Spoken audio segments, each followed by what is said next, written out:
I'm feeling like a brand new me. Hey, and welcome to the CREEK midWEEK Student Podcast, where we help you become more like Jesus.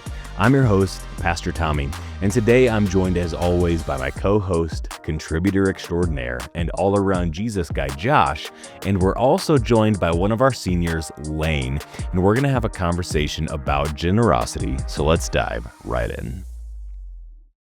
Well, here we are, gents. Welcome. Absolutely. Lane, on Hi. the pod. Hello, everyone. Senior Lane. This is me. I mean, we just said your name, but you should probably introduce yourself to everyone. Tell the people who you are. I'm Lynn. I'm a senior, and go to Douglas County High School. Doco. And I play volleyball. Got a season started.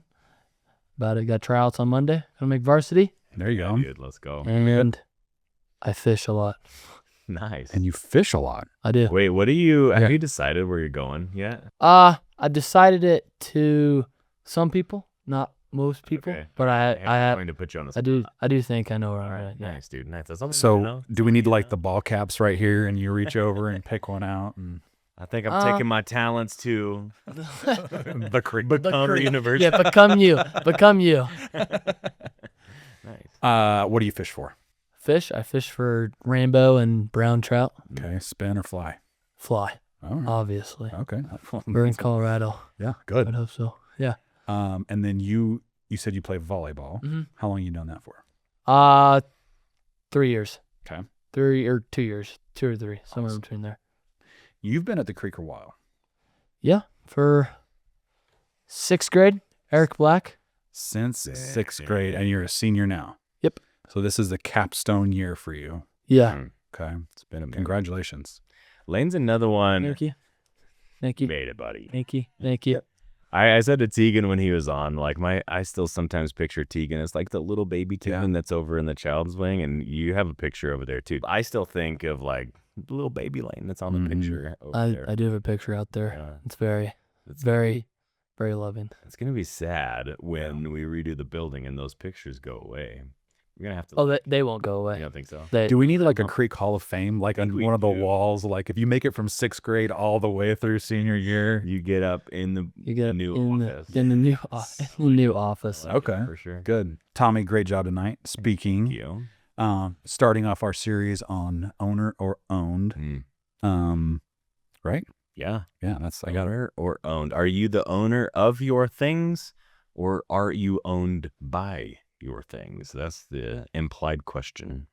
And what your main thought was super powerful. What was the main thought for tonight? The main thought was that money makes a terrible master. Because in our small group, I don't know how, but I want to hear what you guys talked about. In our small group, that word master really got a lot of attention. Yeah. What makes, Lane, I'll start with you. Okay. What makes money our master? At what point in our life? Because do you have financial goals? Yeah. Like, I would say so. Give us one of your financial goals. Well, it's not like a set dollar amount, but to like be like where I don't have to worry about it. Like I don't have to have like the nicest things, but to where I don't have to like worry about it. Like I'm good. Yeah. And what in that process as you're pursuing them, and I'll open it up to the floor. So we all have Other goals, two of us. right? Yeah, The two of us. to the committee. Yeah, the two of us. What makes the pursuit of a goal? What makes because we need money. That's how we eat and pay our bills and keep the air, the water on in our house and all that. But what makes what is that tipping point where money becomes our master? So to me, it's where like you're like always like thinking about it. It's like for me, I was like 2 months ago, and I was like, well, this is important, so I got to do this. And then I was like, I know it got like bad when like my parents talked to me, and I was like, okay. And then now I'm not owned by my money anymore. So Awesome. or for the time being. Do you feel like you got to this point where you were like, that's all I could think about, was making more money? Yeah. Yeah.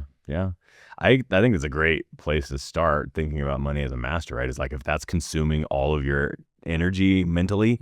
That's all I can think about. Because I think the other side to that too is when we start to get to this place where because that's consuming so much mental energy and so much space, when it's living rent free in our brains, right?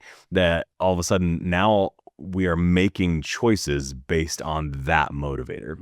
Where it's like, again, if you're getting ready to put on a hat to say, this is where I'm going to go to college someday, or for someone to say, I am going to go to college, is money the motivating factor? If money is your master, it's like, I'm going to go to this college so that I can study this and get this degree because that's going to help me make the most money and get the most stuff and like set me up for the most success. I mean, in the sense that it's like, there's going to be prestige involved in this versus, are you asking the questions of like, where do I believe God wants me? Right. Where do I believe God is leading me? Because that will help me to become someone that makes choices that are going to honor him. You can get to the heart of like, is money my master? Is stuff my master? By asking, is it the thing that's motivating significant life choices?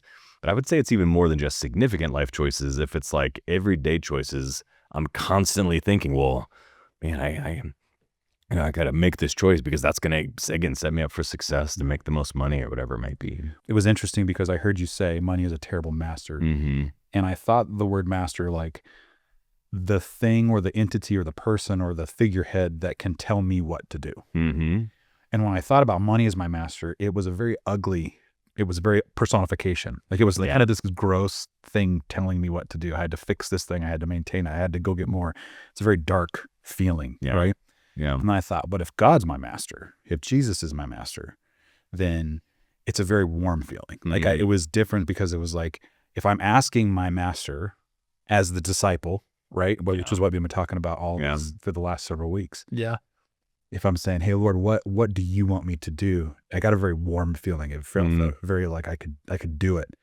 When if I look to money to be my master and it was telling me what to do, it gave me a lot of fear, a lot of anxiety, a lot of stress. What was your takeaway then? Because what we want to do is we always want to help the students understand not only that something is good or bad, but then what to do about it in your life from your perspective.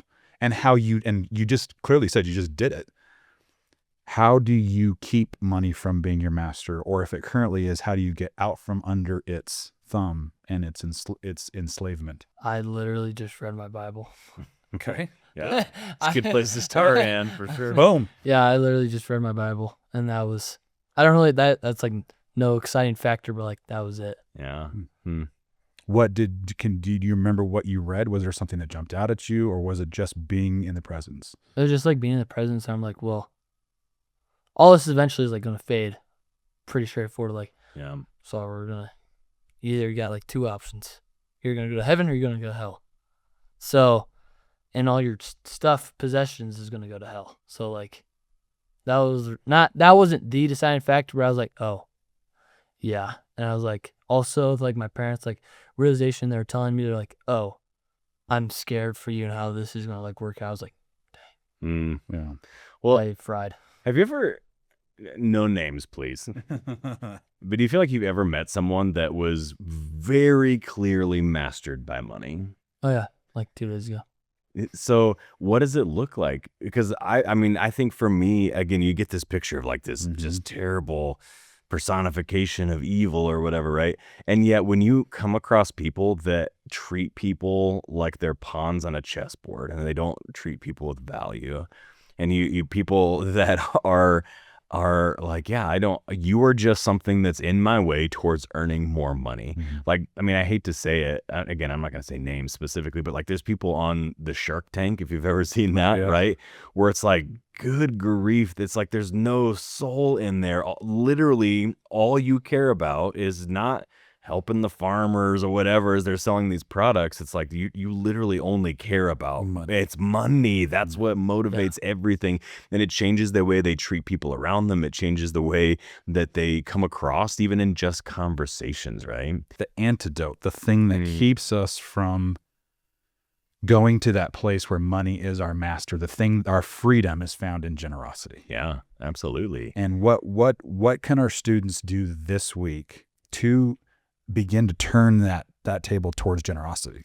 Man, let me literally just pray for eyes to see an opportunity to bless someone, right? Like my wife Mindy and I, a handful of years ago, we went through this thing called Financial Peace University, Dave Ramsey. And within that, we set a budget in our house, and we have this line where it's like, At the class? financial peace. Yeah, dude, we'll talk about it all. Okay. Okay. Don't worry. It's so Yeah, I was like, the book. Yeah, no, there's a book involved. But anyway, as part of that, we set a budget where it was like we each had X number of dollars to spend on whatever we want each month, because you kind of have to be able to just sort of blow some money every now and then to feel like, okay, I have something, right? I can have some fun. And so then what that means is that Mindy can buy as many pillows as she wants to, and I can't say anything about it. That's literally an inside joke between my wife and I. Love you, babe. But also, like, I can spend my money on like whatever stupid thing I want to, or like more jackets or Lego or whatever.